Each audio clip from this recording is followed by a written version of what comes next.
Hello students, welcome to Legacy IAS Academy. In today's video, we are going to discuss about India's recent plan to buy Predator UAVs from the United States of America. We are also going to discuss in detail about what are the capabilities, features, as well as the global uses of this particular drone. So let us try to understand about this topic in more detail. So first of all, to give you the context of this particular topic, recently the Defense Acquisition Council, that is the highest ranked body which determine about the procurement of different military we can say devices as well as military expenditure, that has recently approved the procurement of the armed Predator UAVs, that is Unmanned Aerial Vehicles, which has been produced by an American company by the name of General Atomics Aeronautical System, also called as GAASI in the short. This company is based in US, as we discussed before, and the procurement of these UAVs, that is Predator drones, will be carried out after spending almost $3 billion. The purchase value exactly is going to be $3 billion. And this move is very significant because of the timing, because next week the Prime Minister of India, Sri Narendra Modi, is going to visit the United States of America on a state visit, and these recent approval of the procurement basically points at the possible announcement of this final deal during the visit. The procurement, however, is now waiting the final approval of the Cabinet Committee on Security, that is headed by the Prime Minister himself. So let us try to understand about this particular UAV. What are its features? So generally it is called or known by the name of Predator UAV. However, the official name or model name is MQ-9 UAV, and it has very significant what we can say very advanced feature as far as the capabilities of this drone is concerned. For example, if you talk about the endurance, that means how long the drone can fly in a single flight, that extends well over more than 27 hours, which is sufficient enough to carry out any kind of operation, either attack operation or the surveillance operation. Second, the speed of this drone is very higher.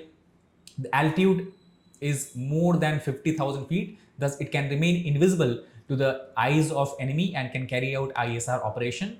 As far as the weight of this drone is concerned, it weighs about 1746 kilograms with a payload capacity that includes 1361 kilogram of the external stores. Apart from that, if we look at the statement given by the aircraft manufacturer, it also can carry 500% more payload and has 9 times the horsepower in comparison to the earlier MQ-1 Predator. Now, coming to the most important point, that what is the significance of these drones for the Indian Armed Forces? So, if you look at the procurement data, India is believed to have 31 MQ-9s drone in the future for its armed forces. Out of that, 15 will be given to the Indian Navy, and 8 each will be given to the Indian Army as the Indian Air Forces. Once these drones are delivered and deployed, these high altitude, long endurance drones can carry out and boost the Indian Armed Forces ISR capabilities, that stands for intelligence, surveillance, and reconnaissance. Then, apart from this, once these drones are armed with the payloads, the weaponized UAV can be used to strike strategic targets in the mountains and maritime domain during long endurance mission. And this is the most important significance of these drones for the Indian military, because you know that we have very high risk coming in the high altitude areas of Himalayas, both from China on the east to Pakistan on the west. And in those circumstances, in those areas where we have very limited infrastructure development, drones can play a very important roles in not only telling us about the movement of the enemy, but also giving Indian Army military sufficient time to prepare itself for the attack, and also carrying out a strike against a strategic target, such as we can understand in times of war, it can be used to destroy the logistical areas or the ammunition dump of the enemies, as well as their military vehicles which might be approaching toward the Indian border. Apart from that, also, if you believe the United States Air Forces, they say that MQ-9 UAV is employed primarily for intelligence collection asset and secondary against dynamic execution target. That is, the primary role these drones will play for the Indian military will be collection of intelligence, gathering of intelligence, and then take action appropriately.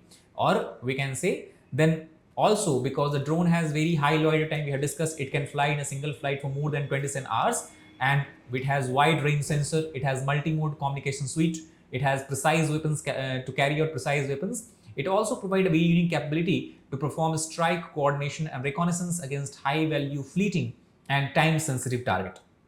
Then apart from that, this can also be used to provide close air support. Close air support means suppose that the squadron of Indian Air Force is flying, and in that or maybe they are delayed, or there is certain issues in providing air force support. In that case, the ground forces of Indian Army can depend on the drones to neutralize the targets and thus can move further toward their target. Then second, we can say combat search and rescue operation can be carried out this drone also.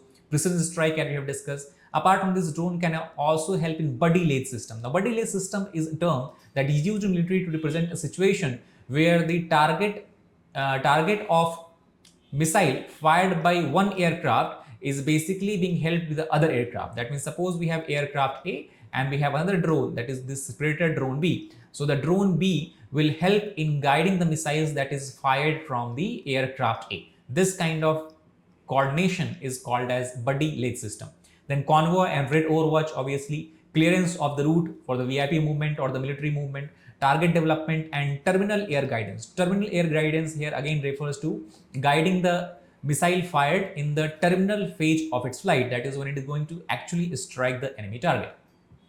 Now, as far as the previous uses of these drones in India is concerned, it was in year 2020, just after the Galwan Valley clashes, the Indian Navy had leased two MQ-9 UAVs, the same model that we are going to procure in 31 numbers today. And since then, the lease has been extended. Similarly, if you look at the November 2022, it was announced that these leased UAVs by the Indian Navy had completed 10,000 flight hours in a time period of 2 years since their maiden flight on November 21, 2020, and have helped the Indian Navy to cover 14 million square miles of the operating area.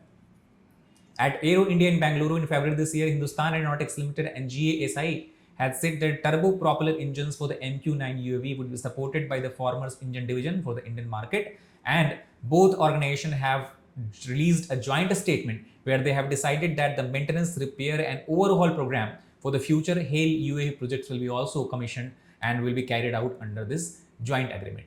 Now, India is obviously, and US is not the only country which is using the MQ-9 UAV, but there are many other clients of this company. For example, in US itself, apart from the United States Air Forces, US Department of Homeland Security, National Aeronautics Space Administration NASA is using this. Apart from that, the French Air Force, we have the Spanish Air Force, Italian Air Force, and then the Royal Air Force of United Kingdom are the client of this particular drone, which has proved to be very, very effective and efficient in carrying out operations against the counter-terrorism operation or counter-insurgency operation.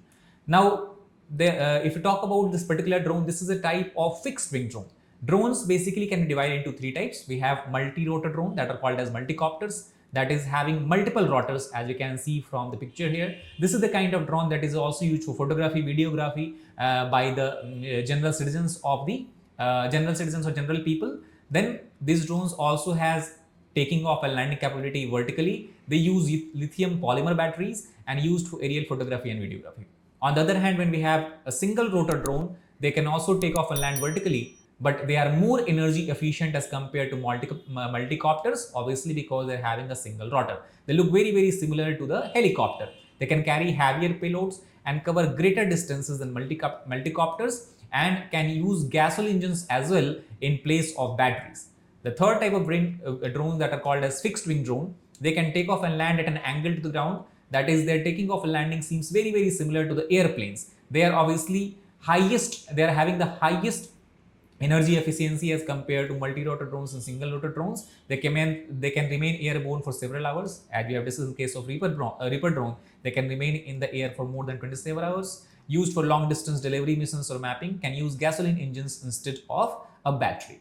Now, as far as the modern warfare is concerned, and the significance importance of drone has been highlighted clearly in the currently ongoing Russia-Ukraine war, the significance that drone has, or the advantage that drone has, can be summarized like this. First of all, as compared to conventional traditional aircrafts, drone have a very, very low cost. Thus, it is much more cheaper, and in terms of both price as well as maintenance. Second most important point is that conventional aircrafts, whether it is helicopters, whether it is a fighter aircraft, fighter jets, they are always manned by a crew inside, and that is why in a mission where they have to target the enemy, there is always a risk of pilot being injured, captured or killed. But since drones are unmanned, the crew safety is ensured.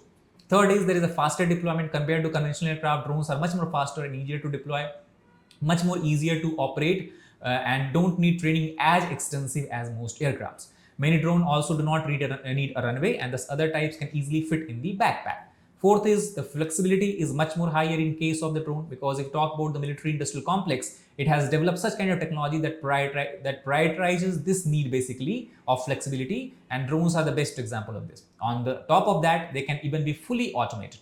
And last, it improves the situational awareness. They can provide military commanders with real-time video and other intelligence data, giving them a better understanding of the battlefield and enemy movements. So that is all about the drones. I hope you understood about what is the major feature and significance of this particular drone that the Indian Army is planning to procure from United States of America.